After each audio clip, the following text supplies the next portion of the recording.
1979 इस एक साल ने मिडिल ईस्ट को बदल के रख दिया। ये कैसे हुआ, ये है इसकी कहानी। दोस्तों 1979 के पहले मिडिल ईस्ट के कंट्रीज भी दुनिया के किसी और हिस्से की तरह थे। फिर आया 1979 जब इस रीजन में एक के बाद एक ऐसी घटनाएं हुई जिसने मिडिल ईस्ट की नींव हिला के रख दी। सबसे पहले ईरान की बारी थी, जहां फरवरी 1979 के रिवॉल्यूशन में शिया क्लेरिक आयतुल्ला खमेनी पावर में आए और उन्होंने स्ट्रिक्ट इस्लामिक लॉ लागू किया।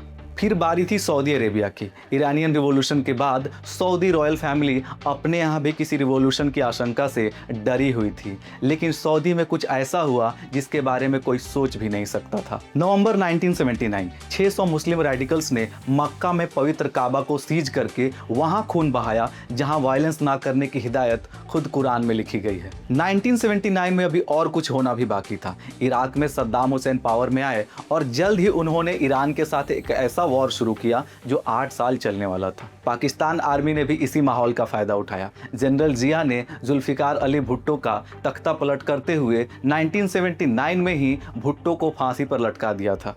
इसी 1979 में रशिया ने अफगानिस्तान को इन्वेड किया। यहाँ लगने वाली आग की लपट बाद में कश्मीर तक पहुँचने वाली थी। एनीवे, सऊदी रॉयल फैमिली उस होस्टेज क्राइसिस से इतने डर गए थे कि उन्होंने सऊदी को मॉडर्नाइज करने का प्लान बंद कर दिया और समय के साथ और भी ज़्यादा कंजर्वेटिव होते चले गए। ईरान में भी नए नए पावर में आए सुप्रीम लीडर आयतुल्ला खमेनी दुनिया भर के मुसलमानों का सबसे बड़ा नेता बनना चाहते थे और इसी मकसद से उन्होंने एक मुहिम चलाई जिसमें वो सऊदी रॉयल फैमिली से पवित्र मक्का और मदीना का कस्टोडियनशिप ले लेना चाहते थे। ऑब्वियसली सऊदी रॉयल फैमिली को ये मुहिम पसंद नहीं आई और यहीं से शुरू हुआ इन दोनों देशों के दुश्मनी का सिलसिला जो आज तक चल रहा है। उन दिनों भी दोनों देशों के पास तेल का बहुत सारा पैसा था।